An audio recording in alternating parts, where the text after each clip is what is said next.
estudiantes de grado 11 y hoy estamos con Ivonne Carreros, psicoorientadora del Instituto Mayor. Bueno, hoy te voy a realizar una serie de preguntas dirigidas hacia el narcotráfico y los paramilitares en Colombia.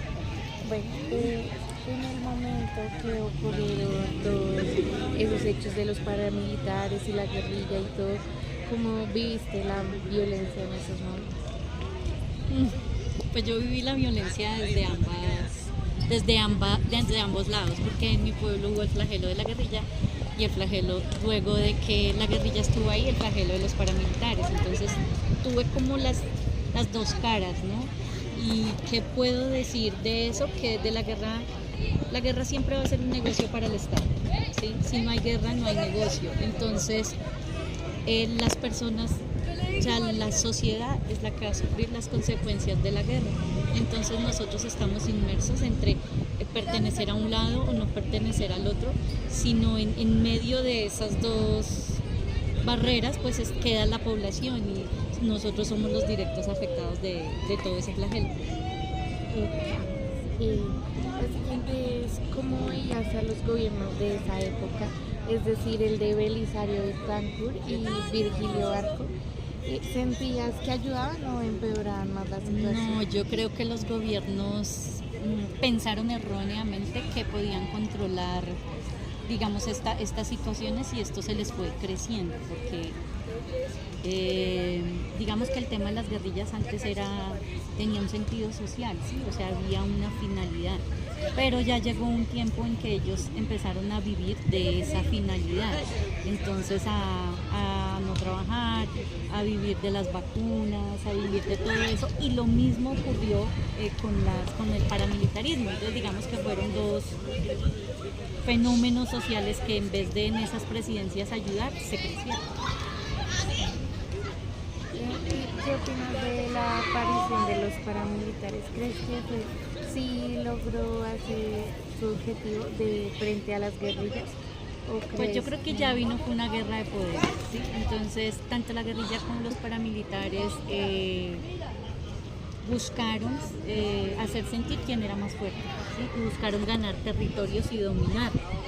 En un comienzo también el paramilitarismo tenía una conciencia, ¿sí? Vamos a no permitir que nos hagan esto y que nos hagan hoyo, pero como todos los fines para lograr esos objetivos no fueron buenos, porque masacraron, mataron gente, extorsionaron, bueno, o sea, todos los medios, tanto de un lado como del otro, estuvieron mal. Entonces, de pronto surgen esas nuevas grupos armados, pero no han sido bien manejados, y ese no es el camino para solucionar los conflictos sociales en Colombia, ni en ninguna parte. Y por último, ¿piensas que el narcotráfico produjo un efecto negativo mayormente en el aspecto social o en el político? En el político, porque en el social mucha gente, digamos que la gente que tenía acceso a plantaciones y a ese tipo de cosas, pues pudo lucrarse y pudo tener de pronto una mejor calidad de vida, pero vuelvo lo que yo te decía en la anterior pregunta, no estuvo bien porque el medio no justifica los medios, o sea, el fin no justifica los medios, ¿sí? También el narcotráfico se llevó por delante de mucha gente. Entonces, ¿quién dañó todo esto? Pues la forma como se llevó el narcotráfico, como se llevaron las cosas, y la misma sociedad se aprovechó de las situaciones para sacar, cada uno sacó provecho. Bueno, muchas gracias. Mi nombre es Mariana Hernández del grado 11 y hoy estamos con la docente Adriana Gómez del área de inglés y le voy a realizar unas preguntas acerca de la violencia en Colombia. Bueno, primero que todo, ¿qué gobierno crees que ha dejado más huella en la historia de Colombia, ya sea para bien o mal? Yo pienso que en los últimos años, tristemente para mal, el gobierno de San Pedro. Parece que es una vergüenza para el mundo entero que haya sucedido eso. ¿Y cuál consideras que ha sido el mayor error de él o de los demás dirigentes colombianos en los últimos años de conflicto y de violencia? Sí, lo que pasa es que pues aprovecho la oportunidad para comentarte que yo nunca he votado ni votaré, no estoy de acuerdo.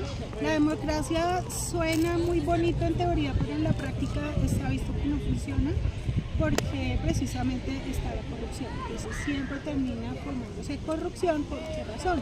Los políticos suben y empiezan a pagar favores que les hicieron durante campaña. Entonces sí o sí siempre habrá de alguna manera porcentaje de corrupción, entonces por esa razón no estoy de acuerdo pues prácticamente con ningún gobierno. Ok. ¿Y piensas que la historia de Colombia pudo haber sido diferente si los acuerdos de paz se hubieran cumplido antes?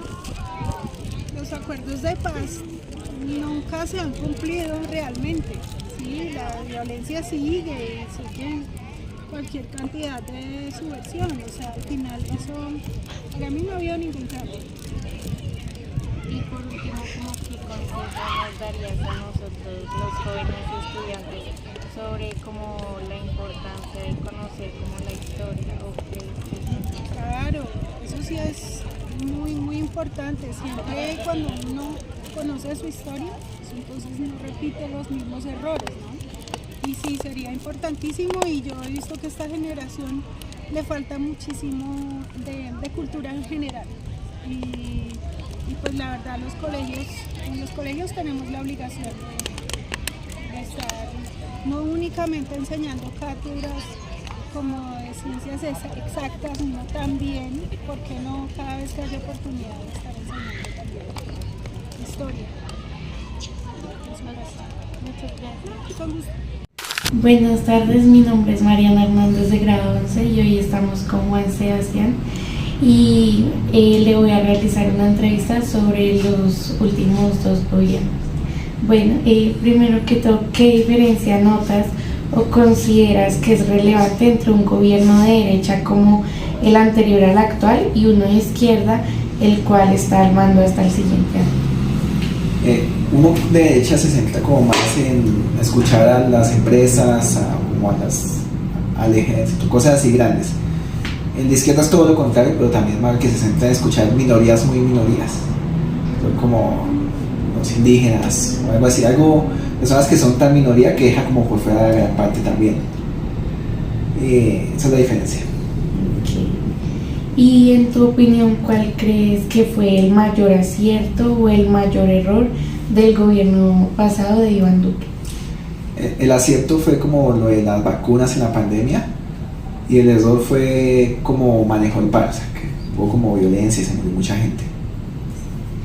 ¿Y qué cambios notables puedes mencionar en el gobierno actual, teniendo en cuenta que es la primera vez que se escoge a un candidato de izquierda? Sí, que se ha ido como más por las minorías, que pues es importante, pero no representa a casi todos. Entonces, que te decían los indígenas de Palestina, o sea, como que son minorías que importan, pero deja por fuera a la gran mayoría de las personas. ¿Consideras que alguno de los dos últimos gobiernos se recordará como un punto de quiebre en la historia política de Colombia? Sí, porque pues fue un cambio, o sea, como después del paro salió entonces esa es la diferencia, como que hubo un cambio por eso. Y por último, ¿qué desafío crees que los dos últimos gobiernos le dejan al siguiente mandatario del país? Como la polarización y también demostrar que igual, aunque sean de izquierda o derecha, ambos fueron muy corruptos, entonces la corrupción no depende de ningún lado. Es como el cambio que se necesita. Muchas gracias. Muy buenas noches, mi nombre es Pedro Larte, me encuentro con Mariana Hernández que me va a hacer unas preguntas sobre política. ¿Qué diferencias nota y considera que son relevantes entre un gobierno de derecha como el anterior y uno de izquierda, el cual está al mando hasta el siguiente año? Bueno, las principales diferencias entre los gobiernos de izquierda y de derecha, sea acá o sea en otro lado, siempre va a ser que el gobierno de derecha va a estar manejado por los medios, por la clase política tradicional, mientras el gobierno de izquierda va a ser manejado por el pueblo, por la gente del común. Teóricamente se supone que es eso. Aquí en Colombia pues se puede diferenciar que el gobierno anterior de Duque pues siempre hemos visto los mismos políticos, los mismos ministros y todo. Ahorita ya en el gobierno de izquierda, en el gobierno de Petro, pues se ha tratado de incluir gente nueva, gente diferente, pero siempre hay algo ahí más atrás que no deja que funcione de la mejor manera. Siguiente En su pregunta. opinión, ¿cuál cree que fue el mayor acierto o el mayor error del gobierno de Iván Duque? En mi opinión, el mayor acierto del gobierno de Iván Duque fue alejarse de su jefe político en el Centro Democrático, que fue Álvaro Uribe. Iván Duque trató como de hallar su misma línea, aunque el problema de Iván Duque es el mismo problema que tiene Petro principalmente. Son inexpertos en manejar gente, es complicado. Y aciertos no hay así muchos, o sea, es que él no tuvo mucho tiempo y nadie lo conocía y se alejó de todos y lo cogió la pandemia, entonces fue muy complicado ese tema. ¿Qué cambios notables puede mencionar en el gobierno actual, teniendo en cuenta que es la primera vez que se escoge un candidato de izquierda? Bueno, en el gobierno actual lo que pasa es que los medios desinforman mucho, ¿no? Pero si tú buscas por aparte, si analizas por aparte, el campo, la cuestión rural, el entregarle tierra a gente, el darle tierra a la gente para que trabaje, el entregar empresas productivas a la gente en el campo, ese es el principal cambio. Colombia le hace falta una reforma agraria, siempre le ha hecho falta una reforma agraria, y han pasado muchos gobiernos y no lo han hecho, y en este tampoco se hizo porque es muy complicado. Hay terratenientes, hay gente que tiene demasiada tierra que no la usan, es tierra improductiva. Entonces la principal idea de este gobierno es como tratar de entregar eso. Entonces yo creo que eso es respecto a la pregunta. ¿Considera que alguno de los dos últimos gobiernos se recordará como un punto de quiebre en la historia política de Colombia? Yo creo que los dos. El gobierno de Duque porque nos enseñó que cualquiera puede llegar a ser presidente. Que Duque antes del 2018 no lo conocía a nadie. ¿Sí? Él simplemente llegó y vino y dijo, yo me lanzo y Uribe con su poder de derecha y su poder mediático lo nombró presidente. Y el presidente Petro, porque pues, por ser el primer presidente de izquierda, pues va a partir muchas cosas y va a haber muchas diferencias, va a haber muchas formas de demostrar que no hizo o que sí hizo. Entonces yo creo que los dos van a partir la historia de Colombia. ¿Qué desafíos cree que los dos últimos gobiernos le dejan al siguiente mandatario del país? El principal desafío que tiene el país es la unión, pero es muy complicado porque la gente es muy radical, ¿sí? El que es de izquierda, el que es de derecha es de derecha. Y si usted está equivocado, yo no estoy equivocado y es muy complicado y tienen que pasar muchas generaciones. Y si llega un gobierno de derecha, entonces la izquierda va a decir, es que no me dejaron hacer. Y si llega un gobierno de izquierda, entonces la derecha va a decir, no, es que no me dejaron hacer. Entonces eso va a ser un problema para unir ahí. Entonces lo principal que tienen que hacer es unir la gente. Pero eso tiene que pasar muchas generaciones para que algo así pase en el país. Muchas gracias, señor.